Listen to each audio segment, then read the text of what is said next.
Greetings and welcome to the final review in our mid-2018 video review series. Today I've got a what I would call a somewhat polarizing cigar. It's the Upmann Noellas. The story with this cigar is that it was once a regular production cigar, deleted in the early 1980s. It came in a wonderful jar. We'll talk more about that later. Recently, in the last just less than 10 years, in 2009, Habanos SA brought out a special run of these, and they've been doing so ever since on a 2 or 3 year basis. I guess after that, they were made available in 2010. There was a second batch in 2013. I believe there was another batch in 2016. I'm not sure about the last point that I just made, 2016. I think that's correct. Anyway, I'm going to go ahead and light this up and talk more about this cigar.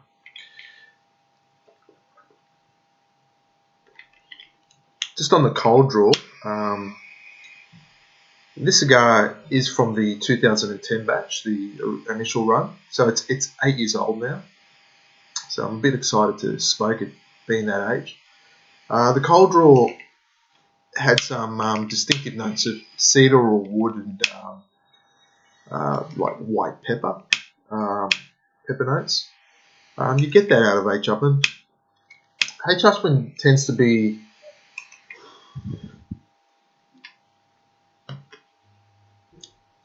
categorized as a marker that's known for its espresso, coffee, shortbread. You can get some nut, almond nut, leather, white pepper, and as they age you can get some cream texture to them, so they're the main flavours. You can also get some leather at times out of them. They're the main flavours that you get out of them.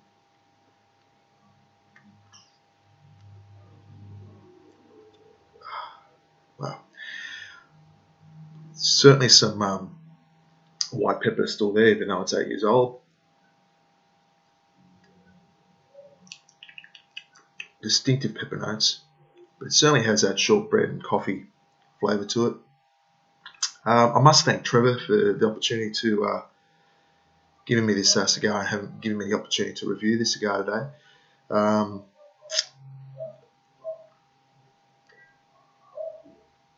H. Upmann Noellas is a 42 ring gauge by 135mm cigar, or 5 1/3 inch. It's just a little bit bigger than a Petite Corona. The factory name of the cigar is a Consacos, and the only other Consacos in regular production is the Fonseca Consacos, which has the exact same dimensions.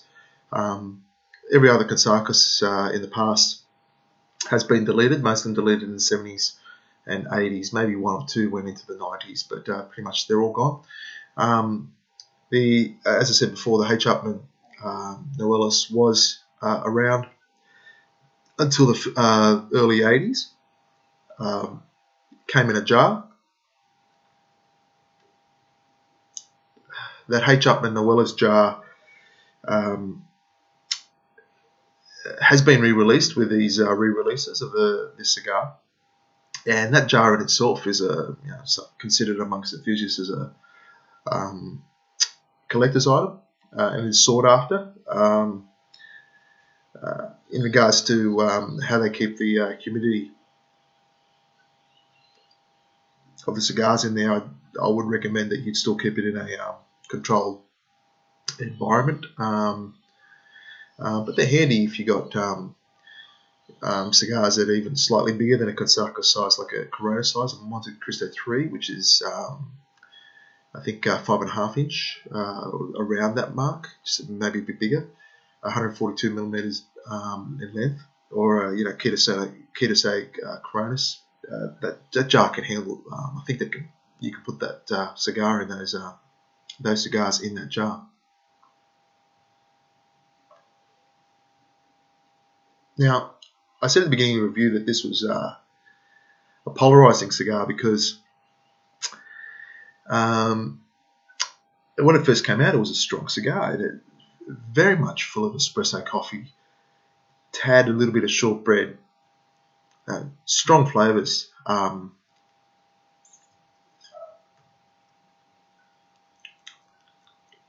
Despite this being 8 years old, it still has a strong espresso coffee, slight shortbread, strong in white pepper flavour to it.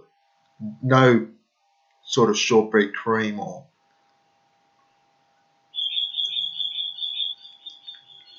perhaps almond nut flavours. Yeah, the strength is still there, which actually I've got to say I'm a bit surprised about, but I'm not. I guess I'm surprised because it hasn't diminished in strength from the last time I had a H. Upmann Noellas, which was last year, and also another one the year before. So they seem to keep their strength much more than I thought. Anyway, no less enjoyable. Now, what I'm going to do is I'm going to smoke through the first third, and I'm going to come back and discuss the cigar further.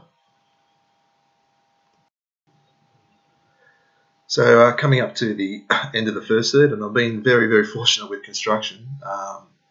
It's a bit over an inch coming up here to the beginning of the second third.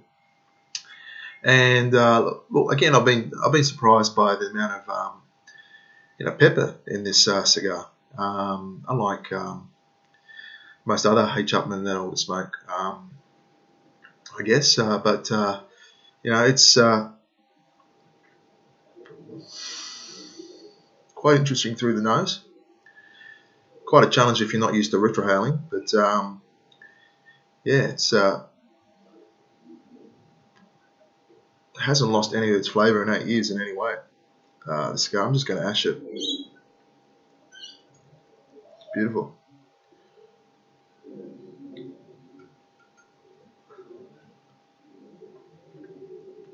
Now, I did mention before the second batch,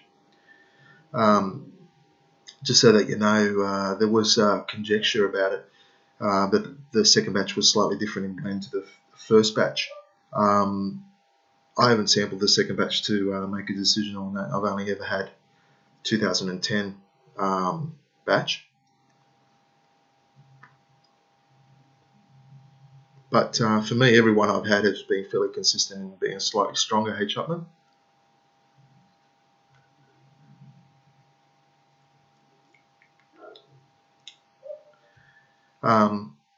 And one thing I do like about this cigar is that the fact that it's a 42 ring gauge cigar by 135 millimeters, as I've discussed in through at the beginning.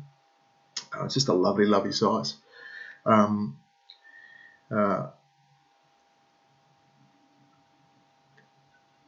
was having a chat to Rob about it yesterday, actually, because we just wanted to pick his brains about this this release.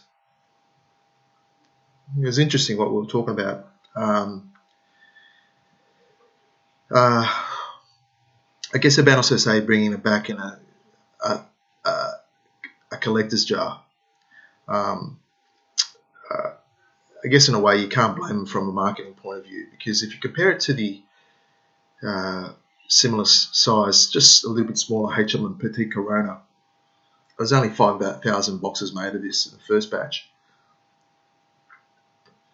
It's not many in comparison to what Monte Cristo 4's sales amount to yearly. So this isn't the type of cigar, nor was a H. Upmann Petit Corona that walked off the shelves, so to speak.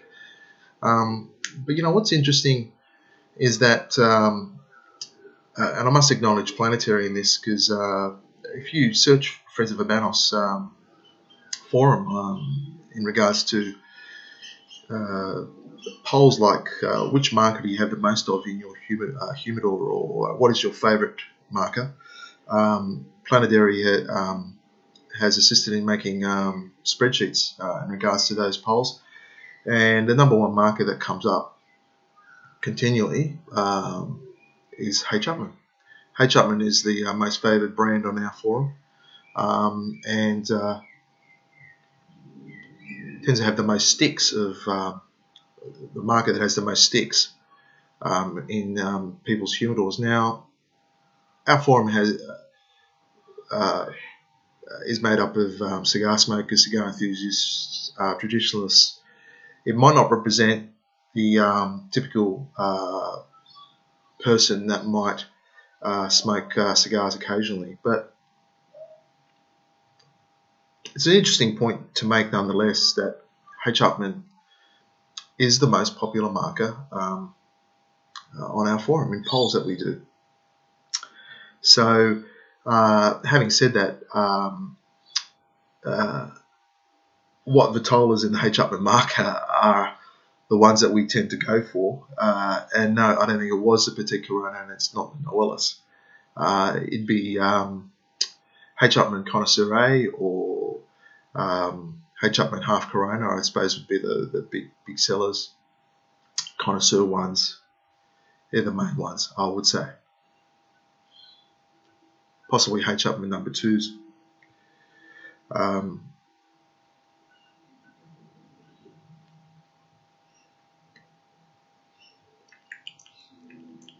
As I was smoking through the second third, I'm not picking up such strong notes of pepper in it.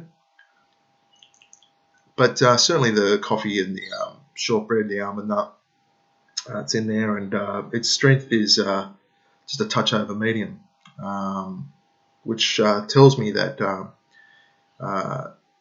if you, so to speak, if you're a person that would want this milder, still a little bit of legs in it. But my theory in smoking this so far is that,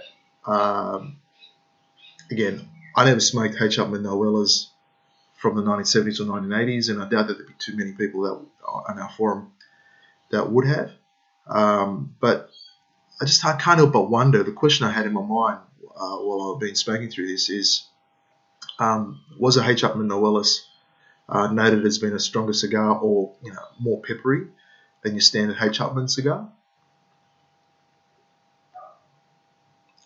Because of the three or four I've had in the last few years have all had that note of being stronger or having a slight white pepper or more white pepper notes to it. It's a little bit easier to retrohale now. I'm going to pause it there and bring back the review when I get into the last third and provide a summary. So just entering the final third, and the cigar is no less as intense as it was before in flavours.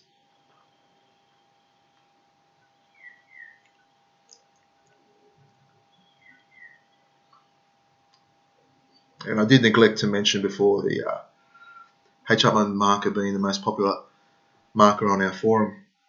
I forgot to mention the Magnum 46 and the Magnum 50, of course, too. So it's quite a range of cigars that the H. Upmann marker has in production that is fairly popular on our forum.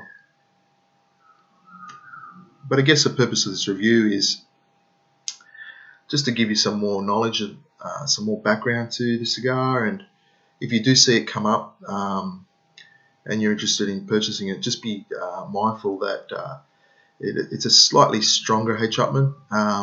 If you're the type of person that likes stronger cigars, or maybe you might like the paprika or the spices in Partagas or something like that, this would be the cigar for you to try. Give it a go.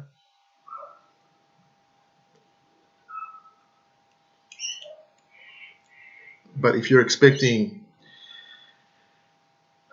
the shortbread and cream texture you might get out of a H. Upmann Connoisseur A or H. Upmann Sir Winston, then this isn't the cigar. This is not it. This is different, and yeah, it's handy to know if you ever want to pick it up.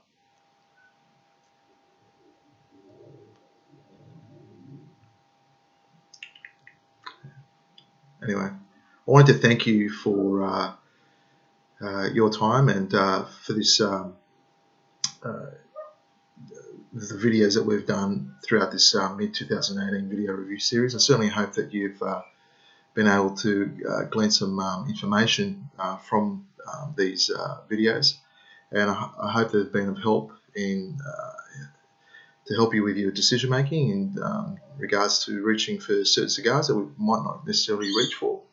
Thank you again, Trevor, for gifting me this cigar to review and to share with many of our dear friends around the world. I'd like to wish you, until next time, happy smoking.